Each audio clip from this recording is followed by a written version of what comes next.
Africa లింకులేంటి? అదేవిధంగా ఇప్పుడు దీంట్లో కర్త కర్మ క్రియ పూర్తిగా జోగి రమేష్ ఆయన చెప్తేనే చేశాం, మరి ఎవరు చేయించారు? పవన్ గారు, ముందుగా మీకు ఏబిఎన్ ఆంధ్రజ్యోతి యాజమాన్యానికి, అలాగే రజనీ గారికి, మిత్రులు సప్తగిరి ప్రసాద్ గారికి, వీక్షకులందరికీ కూడా శుభ మధ్యాహ్నం. సరే, నమస్తే. జోగి రమేష్ ఇతని గురించి ఈరోజు ఈ కల్తీ మద్యానికి సంబంధించి అద్దెపల్లి జనార్దన్ రావు గారి సోదరులతోటి ముందు అసలు నాకు సంబంధం లేదని చెప్పాడు. తర్వాత వాళ్ళిద్దరితోటి కలిసి ఉన్నటువంటి చిత్రాలు బయటకు వచ్చిన తర్వాత ఈరోజు మాకేంటి సంబంధం, జయచంద్రారెడ్డి కదా, వాళ్ళిద్దరు కలిసి వాళ్ళ నియోజకవర్గంలో జరుగుతుంది కదా అని చెప్పని ఈరోజు మాట్లాడుతూ ఉన్నారు. మీరు చెప్పారు ఇప్పుడు జోగి రమేష్ విషయం బయటకు వచ్చింది, అతను ప్రోద్బలంతో చేశానని చెప్పని, కానీ ఆయన ప్రోత్సహించింది ఎవరు, వెనకమాలను నడిపించింది ఎవరు అనేది ఇప్పుడు బయటికి రావాల్సిన విషయం. వాస్తవంగా ఇక్కడ పార్టీలతో అసలు సంబంధం లేదు, పార్టీల గురించి అసలు మాట్లాడకూడదు. అంతే. ప్రజలకు సంబంధించినంత వరకు ఈ కల్తీ మద్యం వల్ల హాని చేస్తున్న వాళ్ళు ఎవరైనా సరే, ఇప్పుడు చంద్రబాబు నాయుడు గారు వెంటనే స్పందించేసి వాళ్ళ ఇద్దరి పేర్లు ఏదైతే ఉన్నాయో వాళ్ళిద్దరిని కూడా పక్క పంపించేశారు కదా, పార్టీని సస్పెండ్ చేశారు. మరి వీళ్ళు గతంలో కనుక మనం చూసుకుంటా ఉంటే వీళ్ళ మీద ఎన్ని అభియోగాలు వచ్చినా కూడా ఎవరిని సస్పెండ్ చేయటం కానీ ఏమీ చేయలేదు. ఉదాహరణకి ఈరోజు అంబేద్కర్ గారికి విగ్రహానికి సంబంధించి అక్కడ స్థానిక సర్పంచ్ దాన్ని తగలబెట్టిన దాంట్లో ప్రముఖ పాత్ర వహించాడు ఆ పార్టీ అతను. అయినా సరే చర్యలు లేవు. అంటే వాళ్ళు ఎదుటాళ్ళ మీద బురద జల్లటానికి, ఈ కుంభకోణాలు ఎవరైనా ఉంటే ప్రోత్సహించడానికి అయితే ప్రయత్నిస్తారే తప్ప వాళ్ళకై వాళ్ళ వ్యక్తులు ఎవరైనా తప్పు చేస్తే శిక్షించరు. రైట్. మీరు టీడీపీ వాళ్ళు చర్యలు తీసుకున్నారని ఇందాక అన్నారు కాబట్టి మొన్న జగన్మోహన్ రెడ్డి ప్రెస్ మీట్లో అంటున్నారు, మరి ఈయన ఈ విధంగా ఉన్నారు కాబట్టి ఎందుకు టికెట్ ఇచ్చారు, ఎందుకు దగ్గరకు తీసుకున్నారని అడుగుతున్నారు ఆయన. ఆ రోజు తెలియదు కదా వీళ్ళకి సంబంధించిన దీంట్లో ఇతను కుంభకోణంలో ఉన్నాడు అని. నిస్సందేహంగా ఒకటి మాత్రం అయితే మీ ద్వారా ప్రతినిధులు ఇద్దరు ఉన్నారు కాబట్టి నేను చెప్పదలుచుకుంది ఏంటంటే, ఆ రోజు ఈ జయచంద్రారెడ్డి అనే వ్యక్తికి టికెట్ ఇవ్వటం చంద్రబాబు నాయుడు గారు చేసినటువంటి చాలా పెద్ద తప్పు అయితే నేను చెప్పగలను. ఎందుకంటే అధికార ప్రతినిధులు వాళ్ళు సమర్థిస్తే సమర్థించవచ్చు. ఎందుకంటే ఆ నియోజకవర్గంలో ఉన్న సామాన్య కార్యకర్తల నుంచి మండల స్థాయి నాయకుల వరకు జయచంద్రారెడ్డిని నియమించవద్దని చెప్పారు. ఎవరి గెలుపు కోసం ఆయన ప్రయత్నించారో కూడా అది అందరికీ తెలుసు. వాళ్ళకున్న సత్సంబంధాలు కూడా తెలుసు.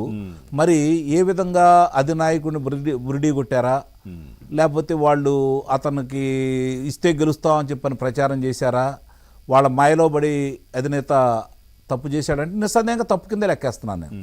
ఎందుకంటే లేకపోతే ఆ స్థానిక నాయకుడు కాబట్టి ప్రసాద్ గారు ఇంకా చాలా విషయాలు తెలుస్తాయి. నిస్సందేహంగా ఆ నియోజకవర్గం కూడా గెలిచిండేవాళ్ళం. తెలుగుదేశం పార్టీ అనుమానం లేకుండా గెలిచేది. ఒక రకంగా చూసుకుంటా ఉంటే ఇప్పుడు వాళ్ళ ఉమ్మడి చిత్తూరు జిల్లాలో 14 నియోజకవర్గాలు.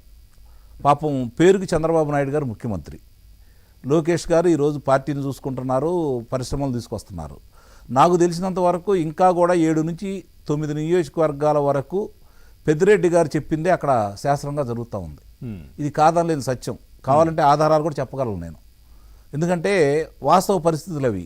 ఎక్కడ జరుగుతుంది లోపం, ఇది సరిదిద్దుకోవాల్సిన పరిస్థితి అయితే ఇప్పుడు నిస్సందేహంగా కూటమి పెద్దల మీద అయితే ఉందని అయితే నేను భావిస్తున్నా. ఇలాంటి అంశాలన్నీ బయటకు వస్తున్న సందర్భంగా ఈరోజు దీని మీద చంద్రబాబు నాయుడు గారు తీవ్రంగా స్పందించారు, చర్యలు తీసుకోమన్నారు.